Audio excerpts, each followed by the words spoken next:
Give us something else.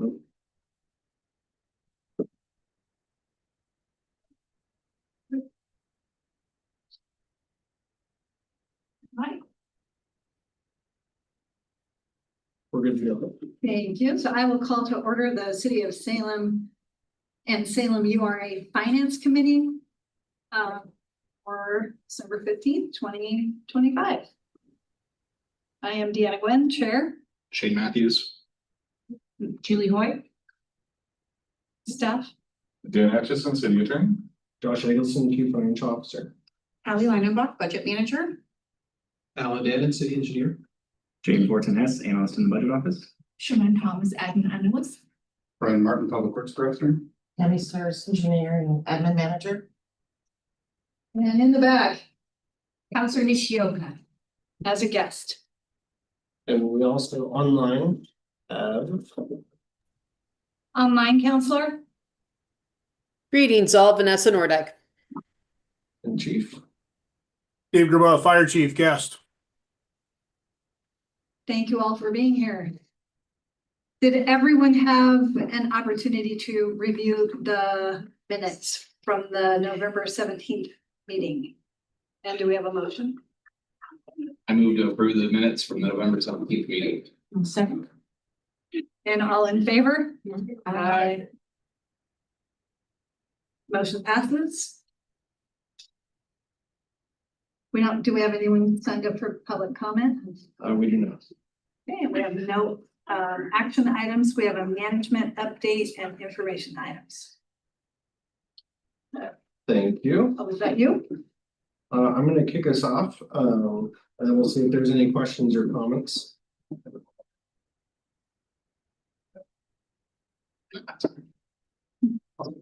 He's here. Now. Public Works submitted a report, an update on the capital improvement plan.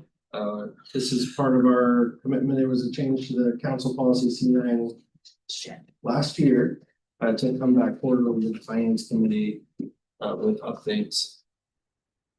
So pretty detailed updates about additions and changes to projects. I just wanted to kind of at least scroll through them in case there's any questions. Or Tammy, do you want to walk through them? And you're good. Okay.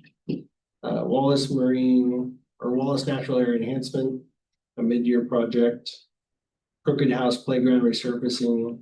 This I'm more familiar with because it showed up at the Bond Oversight Committee. Approved funding for that resurfacing. And then some changes, Shelton Ditch sediment removal, and then Aldrich and Royal Oaks Park Playground rehabilitation. No deletions.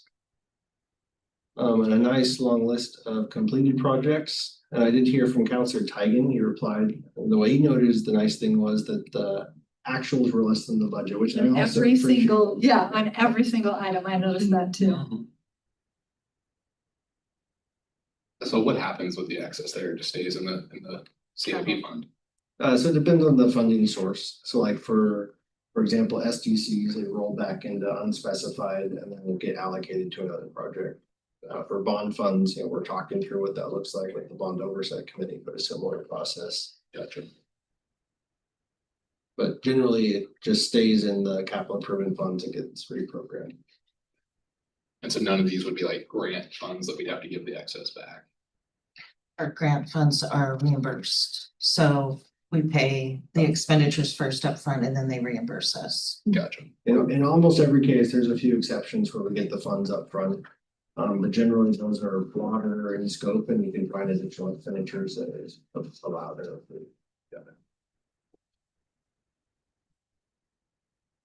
Any other questions on the program? Thank you, Tammy, for putting that together. Nice summary. May I ask one question? Are there usually that many projects in a year? Or is That many projects that are like on the list of accomplishments? completed. Mhm. It's pretty typical. Okay, just curious. Thank you. Was that a full year? Projects completed? That's just through Q1, this so- fiscal year. Yes. Mhm. That's the last people. There was one that was completed very end of June, so I included that one. Yeah, so not quite a full year. Yeah, that's impressive. Yeah, that's a lot. One thing we've noted that we're not that great at is talking about the completed projects, so we're trying to get better about it. On to the next. Yeah. Right? Won't let me moss grow. I think the story of them coming in under budget is just with knowing where our financial dollars are and how much, Right. you know, the public as a whole is kind of looking at the finances. I think anytime that our actual is less than our projected, that's always something we should be talking about. Mhm. Yeah, good point. I agree. So moving on, continued business forecast factor discussion. Yes, and if you remember last time we talked about this, it was at the tail end of the meeting and it was a little bit rushed. So we still have the expenditure assumptions.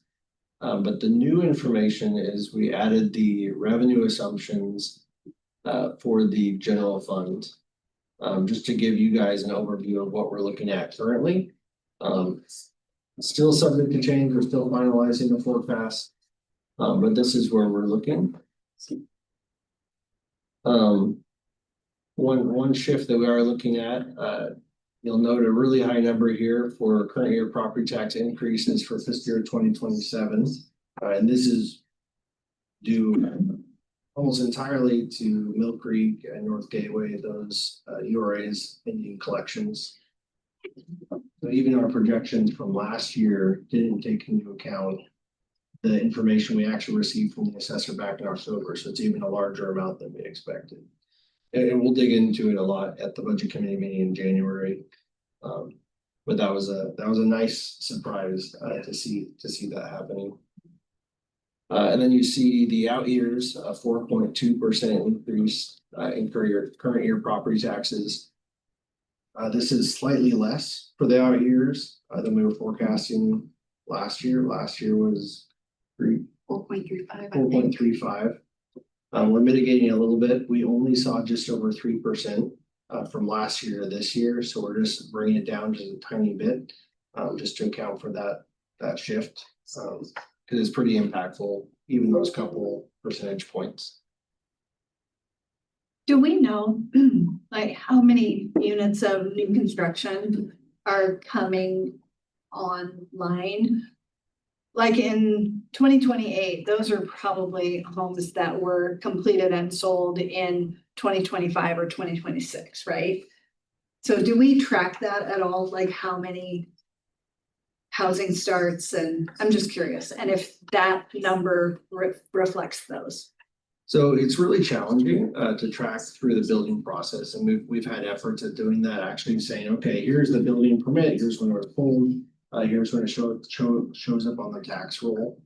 And that's really dependent on the assessor when they gather that data, when it actually gets sold, that whole real estate process. So we've guessed before, but it is just a guess. So when you see a 4.2%, what I would really take away from that is the 3% statutory increase that every property sees. Right. And then a 1.2% increase for new development alterations, things that increase property tax bills.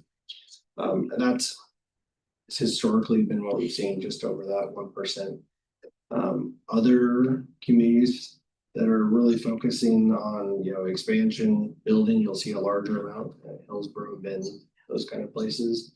But for us historically, it's been that just over 1%. I was just curious how that plays in.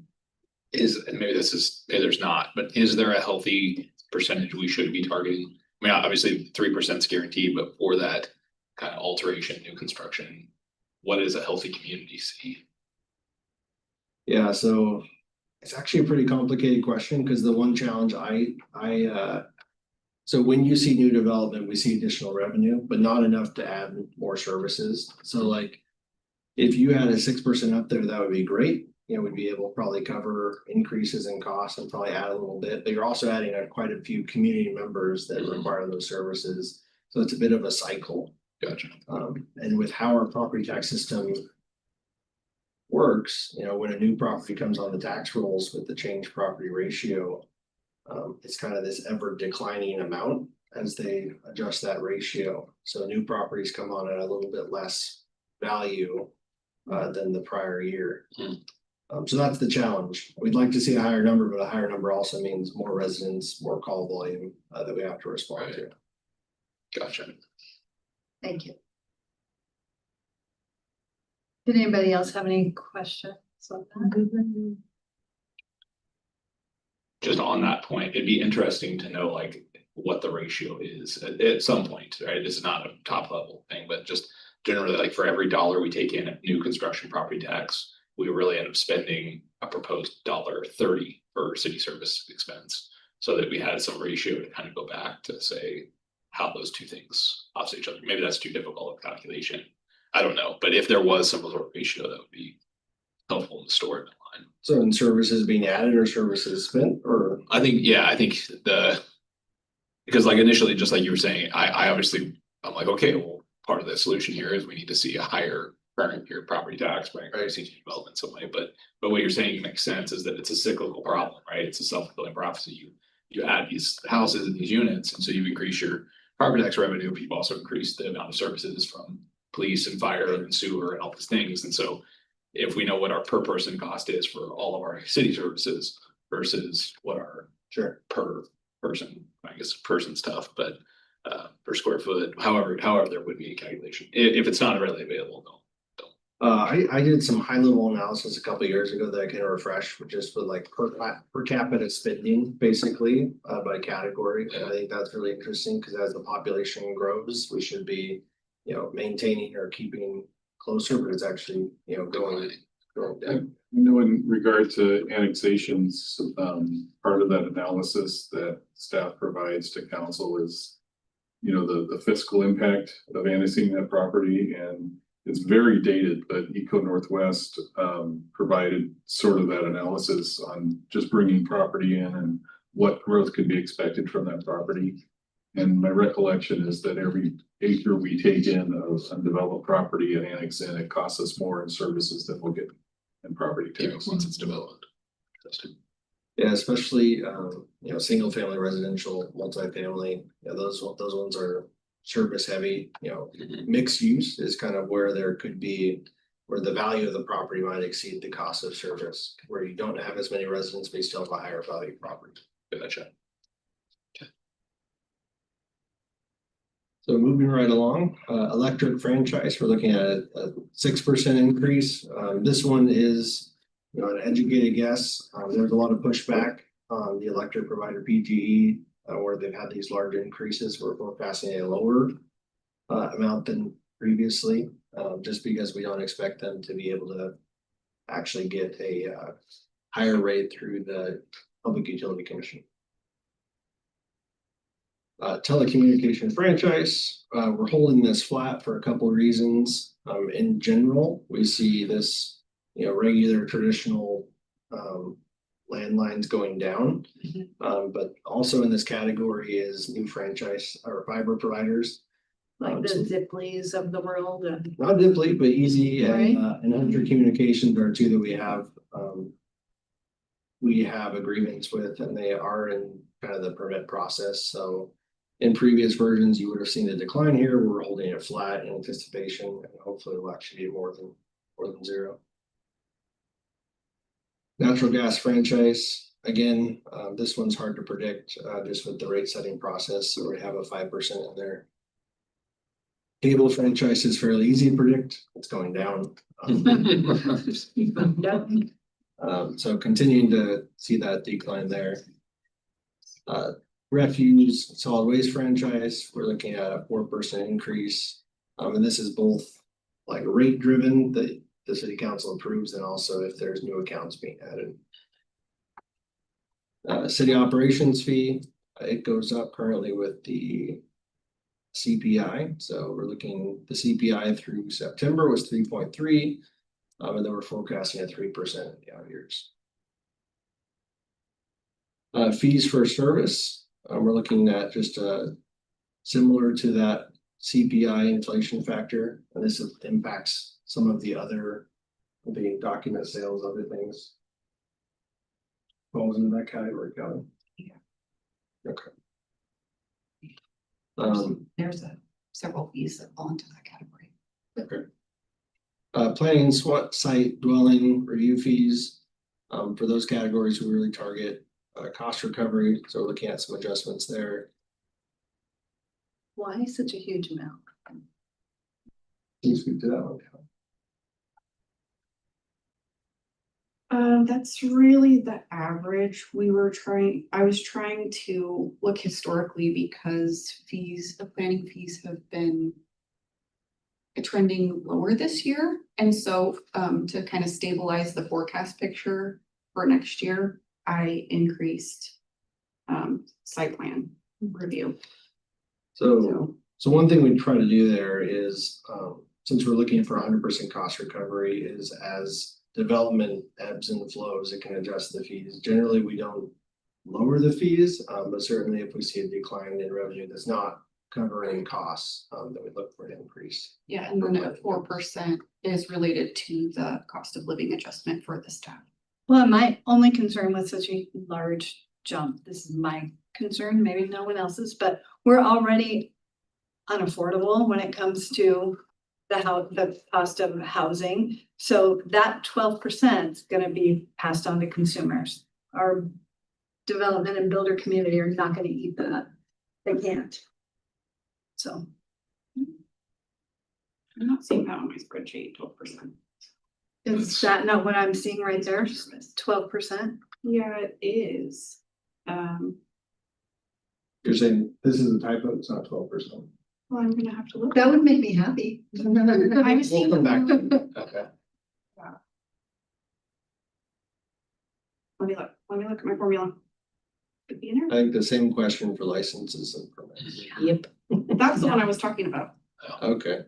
Oh, no, We were looking. I was looking at planning, sorry. I'm here. I'm paying attention. I had no For jobs. for rents, fairly flat adjustment, a lot of this. Where we look at a 2 and a 3 or 4.3. Alternating, Sorry, I was trying to answer the other question. Can you repeat? yeah, so the 2, 4.32, 4.32. Yeah. It's for the legislative session. That Yeah. checks. In past years, we've actually seen more fluctuation where you would see like a 20% increase, then a 20% decrease up and down. Activity has been lower since Yeah. COVID. It's not recovered the same. A lot more virtual meetings, Yeah. not as many people parking, that kind of thing. I did have a question though, with our downtown paid parking, is that not being represented in that figure for rents, parking and building? Yeah, really good question. This is just general fund. So like the capital district is general Okay. fund parking versus the downtown parking district, which is separate. But yeah, so that it's not represented here, but it is represented in the downtown parking forecast. Great, thank you. I mean, just really quickly back to planning, it is what I said, that answer. And just for context, these estimates for increases are comparing the year-end estimate that we're expecting to next year's forecasted amount. So because we're expecting a little bit less, the increase looks higher, but yeah, chose to do a little bit. It's not that the planning fees are going up 12%, that's not what this is saying. It's just the revenue we're expecting from those fees. The increase is bigger. So it references the volume of fees, not an increase in price of fees. Is that fair to say? Yeah, the volume it's taken into account here. Thank you. So to make sure I'm clear on that, so, because I'm not sure I am. So what you're saying is that we've had, or this next year, we were expecting a 3% increase of new development, but we've actually had a 12% increase in new development. No, what I'm saying is, planning fees this year are looking lower. And to stabilize the revenue in the forecast picture, we're showing an uptick in the first year of increase to the activity. Just to stabilize the forecast picture to reflect historic actuals, the increases that we've seen. So do we actually think we're gonna have, so this is proposing that we're projecting that we're gonna have a 12% increase in new construction next year. Maybe I'm just misunderstanding. So this is revenue, right? Right. It's revenue. So this is revenue we expect to receive for this coming fiscal year based on planning fees and whatnot. Part of that is a 12% increase over what our actual is this year, which was lower than we anticipated. So we're inflating the figure for next fiscal year, assuming that's going to average out, because this is a long-term look towards the future of what our revenue might be. So part of it might be an increase in fees. Part of it is just our artificially adjusting this figure because the current year figure is lower than normal. So there's a lot of different factors, and I think if you're talking about specifically what are you anticipating to increase our fees for planning, that's a whole different question, and I think that would be a separate. I think I'm more talking about why do we think if we had a down year this year in the planning site and dwelling review fees, if we had a down year this year, why are we thinking we're gonna have an up year by such an aggressive nature next year? So I don't think, so 1 year isn't a trend, right? Right, so we don't, certainly if next year was low and we see that it being adjusted, we adjust the expectation and maybe have to adjust staffing, Right. cause it's 100% cost recovery. But certainly we don't want to impact that just for a 1 year, kind of economic slump, for Right. lack of a better word, right? There's a lot of uncertainty about the economy for next year, projections all over the place, right? So I don't think anyone actually knows. And that's my only fear with projecting that we're gonna be at 12% is that we're not knowing. It seems outside of view here, it just seems like the only way we can get to 12% is some sort of economic boom or us drastically increasing fees. It seems like one of those two levers have to be pulled. And I'm not sure that I don't know, unless maybe there is an economic boom coming. I don't have any idea, but yeah, but generally, like, I guess that's my only concern is you're right. A year doesn't create a trend. It seems like we're creating this 12% off of last year's trend of being down. So that would be my only. And I think I'm assuming it's the same thing with the license of permits where we do 25.8 as opposed to 3.7. So that'd be my only concern is it feels like we are calculating these based on a single year trend. Yeah, so just one, so one thing we'll also do is when we develop the budget, in 3 months. That'll be based on a little bit more data for this year, so we'll update at that point, so we'll have a few more data points to adjust to, so. Gotcha. It's really hard when you're taking, at this point, this is what, 5 months of actual, 7 months? Yeah. Extrapolated for the full year, and then you're predicting out the next year, right? So there's a lot of moving pieces. So licenses and permits is actually a different scenario. We added a permit that is expecting a significant revenue in that category. So Which one is it? it's a hazardous use permit.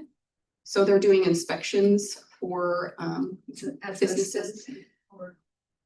I don't know, it's businesses that have this specific permit Yeah, for hazardous. commercial or industrial buildings Yeah. that have hazardous material on site that need to apply for a permit and license.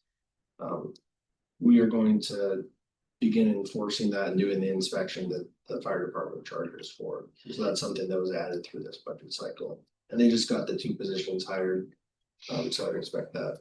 But they've already seen a revenue from the fire marshals So doing these. that's not a fee increase, that's projecting activity that's already underway. Gotcha.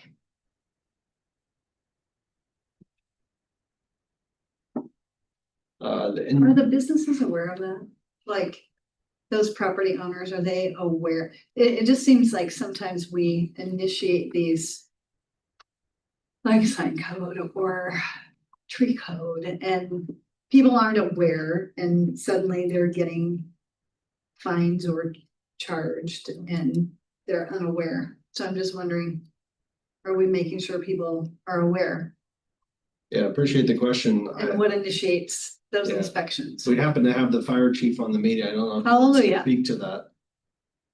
I will teach him. Divine intervention. I know, right? There you go. Trying to unmute. Yeah. I actually have a meeting with the chamber coming up to have that discussion. So we did onboard the 2 inspectors on December 8th. So they're just now onboarding currently. And many of those inspections are in the rears and are required to maintain our exempt status through Oregon Fire Marshal. So Chief, what are they looking for? Like, is it asbestos? Is it lead-based paint? Is it? No, it's not hazardous in that it's companies that actually utilize hazardous materials. It could be Okay. petroleum products, could be acids, that type of thing. Thank you. And to be clear, these aren't new fees that we put on. These are just fees that we're gonna start enforcing, or rules we're gonna start enforcing, which we anticipate will increase revenue. Is that right? Yeah. Our It's things business that are already inspections in general have always been there. They just haven't been getting done because we just haven't had the staffing to do it. Got it. Thank you, Chief. Yep. Anybody else have questions? So the next one, the indirect cost allocation plan. So this is general fund services like finance and legal, same manager's office, charging to all the other funds and the revenue the general fund receives from those. And these are just based on our forecasted personnel increases for those services. I mean, you're seeing a negative there because we're doing the enterprise resource planning project implementation right now, and so those charges are higher in this fiscal year, so we're expecting it to decrease from our actuals. Gotcha. And as well as the community services being in their own fund. Let's see. Other internal charges, that's the one. That's what I was talking about. State share revenue, fairly flat. There's a lot of uncertainty here, just generally. A lot of this is alcohol and liquor, state share revenues.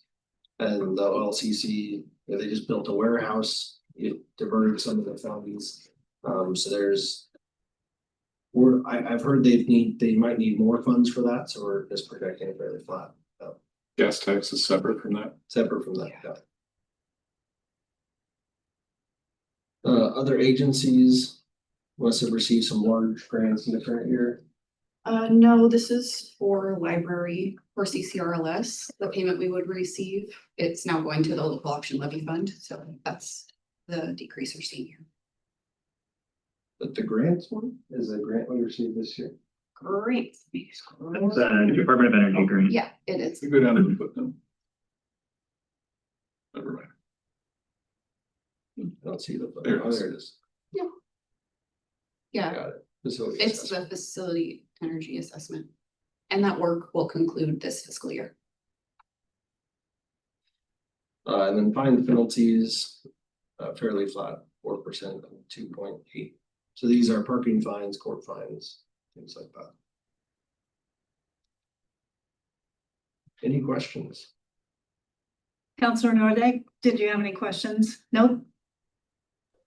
No, I'm good. Thank you. Any questions in the room?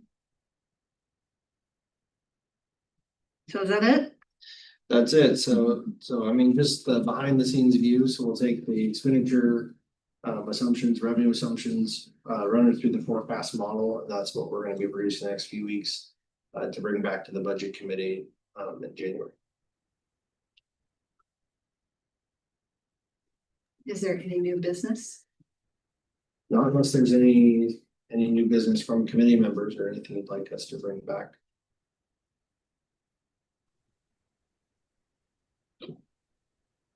I think we're good. Great. So we are adjourned. Thank you so much and happy holidays, everyone. That's Happy everybody. holidays. Take care.